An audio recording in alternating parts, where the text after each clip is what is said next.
இப்ப நான் பட்டாபிஷேகத்தை வந்து அத்தனை பேருக்கு நான் அறிவிச்சாச்சு, எல்லாரும் பட்டாபிஷேகம் காத்துருக்கா, இப்ப போய் பட்டாபிஷேகத்தை நான் நிறுத்தினா என்ன யார் மதிப்பா அப்படின்னு கேட்கிறார். அவளும் வந்து விடலையாம்.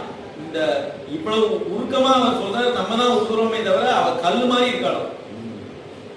அவ சொல்றா, நீ சத்தியத்தை மீறிட்டு மாத்திரம் வாசலுக்கு போனா யார் மதிப்பா, நாய் கூட மதிக்காது அப்படிங்கிறா. சத்தியத்தை இப்ப நீ கொடுத்துட்டே, சத்தியத்தை மீறிட்டு வாசலுக்கு போனா யார் மதிப்பா அப்படின்னு கேட்கிறா. உம்மோட வம்சத்திலே வந்து சத்தியத்துக்காக எவ்வளவு தியாகம் யாரெல்லாம் பண்ணிட்டு இருக்கா அதெல்லாம் பரிசையா சொல்றா. இந்த அசமஞ்சன் ஒருத்தனை காட்டுக்கு அனுப்பலையா அப்படின்னு கேட்கிறா.